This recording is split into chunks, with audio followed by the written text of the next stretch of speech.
Next பார்த்தீங்க அப்படின்னா, பெண்ணையாறு வழக்கில் தீர்ப்பாயம் அமைக்க 6 மாதம் அவகாசம் தேவை உச்சநீதிமன்றத்தில் மத்திய அரசு மனு. இந்த டாபிக் பார்த்தீங்கன்னா குரூப் 1 ப்ரிலிம் சிலபஸ் யூனிட் 4 பாலிட்டியில் ஸ்பிரிட் ஆஃப் ஃபெடரலிசத்தில் வந்து கவர் ஆகும்.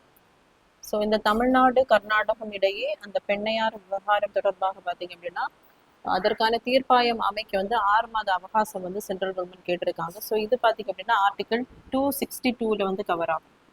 262 என்ன சொல்லுது அப்படின்னா, அந்த இரு மாநிலங்களிடையே அந்த ஒரு ஃபெடரலிசத்தை கூட்டாட்சியை வந்து மெயின்டைன் பண்றதுக்காக வாட்டர் ரிலேட்டடா தண்ணீர் பகுப்பு தொடர்பாக ஏதாவது பிரச்சனைகள் இரு மாநிலங்களுக்கு இடையே வருமானால் அதை வந்து சரி செய்வதற்காக என்ன பண்ணலாம் அப்படின்னா, பாராளுமன்றம் அதற்கான சட்டத்தை கொண்டு வந்து அதற்கான அமைப்புகளை வந்து ஏற்படுத்தி கொள்ளலாம் அப்படின்னு சொல்லக்கூடிய ஆர்டிகிள் தான் ஆர்டிகிள் 262.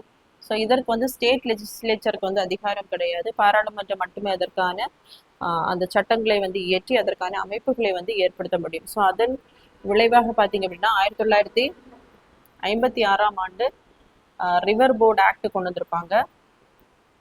ரிவர் போர்டு ஆக்ட் கொண்டு வந்து ரிவர் போர்ட்ஸ் வந்து நிறைய மாநிலங்கள்ல வந்து நிறைவேறிப்பாங்க.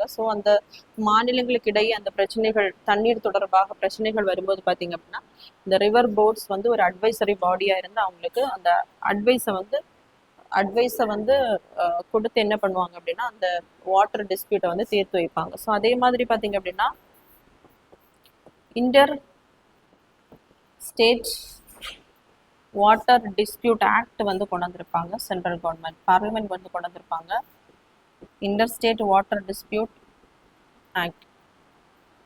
இதன் விளைவாக பார்த்தீங்க அப்படின்னா ட்ரிபுனல்ஸ் வந்து ஏற்படுத்தலாம். இதன் அடிப்படையில் பார்த்தீங்க அப்படின்னா அந்த இரு மாநிலங்களையே தண்ணீர் தொடர்பான அந்த பிரச்சனைகள் வரும்போது தீர்ப்பாயங்களை வந்து பாராளுமன்றம் வந்து ஏற்படுத்துவாங்க. அதன் அடிப்படையில் பார்த்தீங்கன்னா இதுக்கு முன்னாடி காவிரி அந்த பிரச்சனை தொடர்பாக கர்நாடகம், கேரளம், அதே மாதிரி தமிழ்நாடு கிடையாது அந்த பிரச்சனை வரும்போது 1990ஆம் ஆண்டுல காவேரி வாட்டர் டிஸ்பியூட் ட்ரிபுனலை வந்து தீர்ப்பாயத்தை வந்து கொண்டு வந்திருப்பாங்க.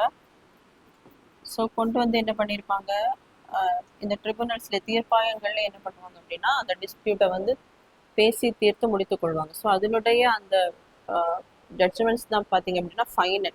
இதை எகெயின்ஸ்டாக நம்ம என்ன பண்ண முடியாதுன்னா சுப்ரீம் கோர்ட்டுக்கோ ஹை கோர்ட்டுக்கோ அப்பீலுக்கு வந்து போக முடியாது.